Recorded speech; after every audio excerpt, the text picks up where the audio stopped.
দুর্নীতিতে ভরপুর সন্দীপ ঘোষের শিক্ষাগত যোগ্যতা কত জানেন?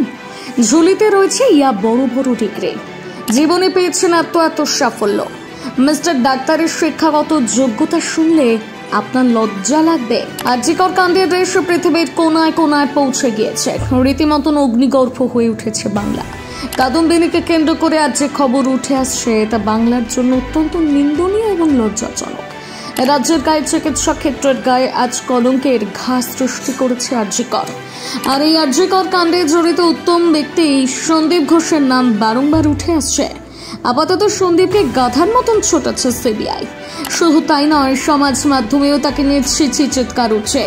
কিন্তু এত কিছুর পরেও জনতার কৌতূহল, এই সন্দীপ ঘোষের শিক্ষার দৌড় কতখানি, কতটা প্রভাবশালী তিনি। চলুন দেখেনি বিতর্কের কাণ্ডারে সন্দীপ ঘোষের আদ্যপান্ত। সন্দীপ ঘোষ বর্তমানে যিনি চাপে পড়ে আরজিকরের অধ্যক্ষ পদ থেকে পদত্যাগ করেছেন, আর পদত্যাগ করার পর রাতারাতি রাজ্য সরকারের তরফ থেকে ন্যাশনাল মেডিকেল কলেজে স্থানান্তর করে দেওয়া হয়। সেই থেকে তার ক্ষমতা কিছুটা হলেও সাধারণ মানুষের আয়ত্তে চলে এসেছে। তথ্যসূত্রে জানা গিয়েছে সন্দীপ হচ্ছেন বনগাঁর ছেলে। সেখানেই জন্ম আর সেখানেই তার বেড়ে ওঠা। ছোট থেকে তিনি অত্যন্ত তুখোর মেধা সম্পন্ন ছাত্র ছিলেন। বনগাঁর পশ্চিম পাড়ার বাসিন্দা সন্দীপ সেখানকার স্কুলে প্রাথমিক শিক্ষা পূরণ করেন। এরপর অষ্টম শ্রেণীর পর উচ্চশিক্ষা লাভের জন্য তিনি চলে যান রামকৃষ্ণ মিশনে। সেখান থেকে মাধ্যমিক পরীক্ষায় চূড়ান্ত ফলাফল করে আবারও ফিরে আসেন বনগাঁ হাই স্কুলে। বিজ্ঞানের ছাত্র ছিলেন তিনি।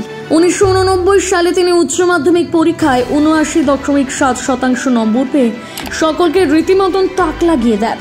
যে সময় তিনি পরীক্ষা দিয়েছিলেন সেই সময় 60% নম্বর পাওয়াটাই ছিল দুষ্কর বিষয়। আর তখন 80% নম্বর পেয়েছেন মানে তিনি কতটা মেধাবী তা না বললেই নয়। স্কুলের শিক্ষকদের চোখের মণি ছিলেন তিনি। এমনকি স্কুলে মেধাবী ছাত্র হিসেবে তার নামে ফলক খোদাই করা রয়েছে বলে সূত্র মারফত জানা যায়। শান্ত মেধাবী পরিশ্রমী ছাত্র হিসেবে সকলে তাকে চিনত। কিন্তু আরজিকর কাণ্ডের পর যে রূপ সামনে এসেছে তাতে সকলেই হতবাক।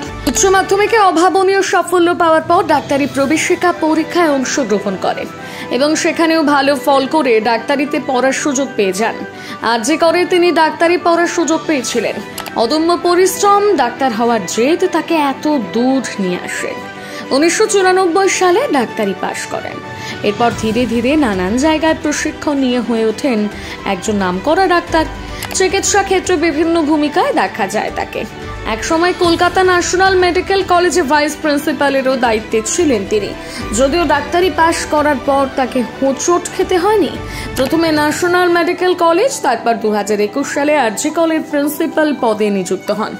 আর এখন সেই ডাক্তারের নামে ভুরি ভুরি দুর্নীতি, টাকা নিয়ে অনার্স পাইয়ে দেওয়া থেকে শুরু করে টেন্ডার দুর্নীতি, চিকিৎসা ক্ষেত্রে গাফিলতি, টাকার বিনিময়ে বেআইনিভাবে চিকিৎসক অফিসারদের বদলি, অযোগ্যদের চাকরি দেওয়া, সব মিলিয়ে একাধিক অভিযোগ উঠেছে সন্দীপ ঘোষের বিরুদ্ধে। তবে বিশিষ্ট সূত্রে জানা গিয়েছে আগে সন্দীপের সঙ্গে এখন সন্দীপের কোনো মিল দেখতে পাচ্ছেন না তার সিনিয়র থেকে শুরু করে শিক্ষকরা।